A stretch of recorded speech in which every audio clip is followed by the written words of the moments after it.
Well, y'all know this, but I'll say it anyways. We're singing new songs at St. Paul these days.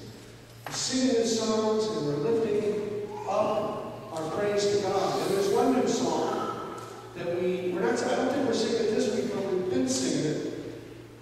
It's called Because of Your Love.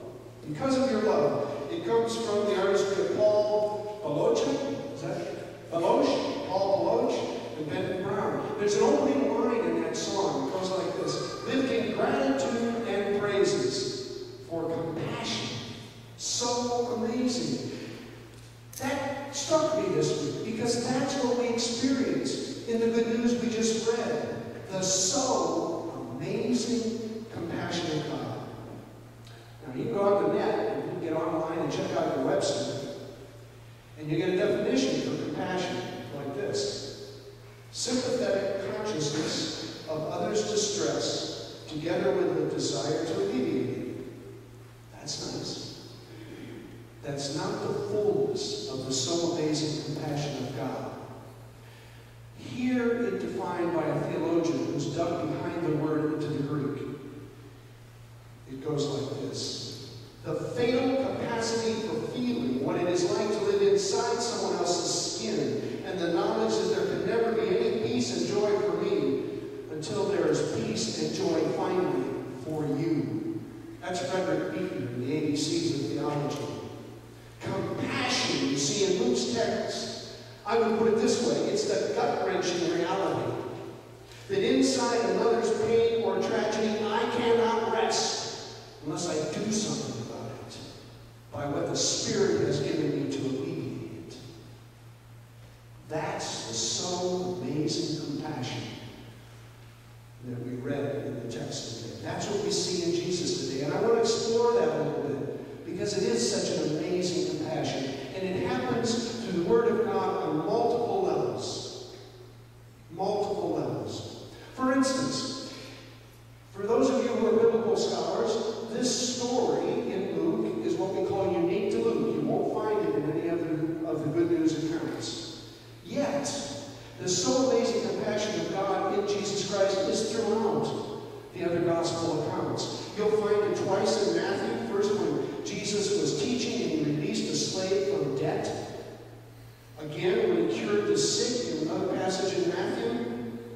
Jesus looked out one time in Mark 6, if you'll recall, and he saw the people, and they were out, and they looked like sheep without a shepherd, and his response to that was to have compassion. But the so amazing compassion of God is long before Jesus. Go back and read the stories of Genesis. Read about the amazing compassion of God in leaving a remnant. The amazing compassion of God in rescuing his people from Pharaoh's brickyard. The amazing compassion of God in 1 Kings. When a woman goes to the prophet Elijah and challenges him and cries out to Elijah to bring back to life her son. And Elijah cries out to God that he might be able to do this. He says, the life of the child, the text says the life of the child came back into him. That was God's compassion working through and responding to Elijah. And the child lived. It goes on to say Elijah took the child, brought him down from the upper chamber into the house, and gave him to his mother. And then Elijah said, see, your son's alive. And the woman said to Elijah, now I know that you are a man of God. Maybe that's why the initial response of the people who saw the miracle that Jesus performed was a little bit off, right? They said, a great prophet has arisen among us. Maybe it's because they were people who knew the Word of God as it had come to them, and what you and I would call the Old Testament. And so they knew of the great prophets. And they thought Jesus was a continuation because of what they had just witnessed. On the other hand, their second response, whether they knew it or not, was a whole lot closer to the mark. They went on, remember, and they said, God has looked favorably on his people. God, Jesus saw a situation, and Jesus reached out and he touched the bier that was holding the dead body. Now, Jesus at this time is a rabbi. The amazing compassion of God, as Jesus knew what no rabbi would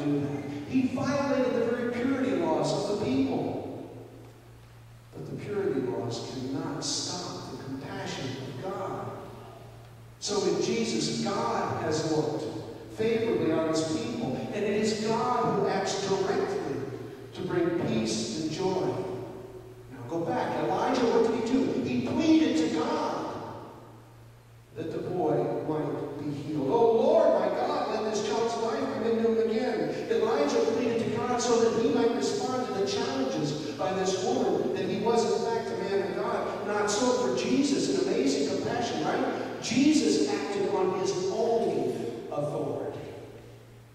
Jesus sees the need, and in his humanity has that gut-wrenching need to do something about a need. Young man, I say to you, perhaps more lovingly, I say to you, arise. Jesus, God, doesn't wait to be asked.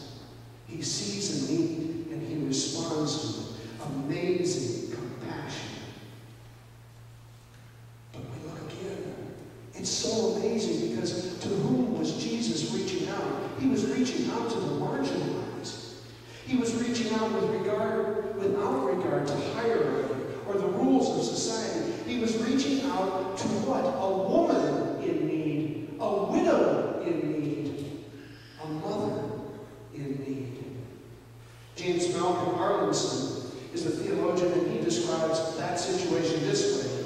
He characterizes the widow in the story as one of the expendables of society. She's without a husband. She's without a son. She's in a male society. She has lost everything. She's lost even her soul's support. Yet Jesus extends his so amazing compassion to the marginalized. And it goes on. And that too is so amazing. Because we're reading Luke, and you know that the sequel to Luke is Acts. And if Luke talks about the coming of God in Jesus, it is Acts that talks about the continuation of Jesus' ministry in the church. And it continues, this so amazing compassion. It continues here at St. Paul. It continues in many ways that may come to your mind. It continues when people are out there giving blood to people that they will never see.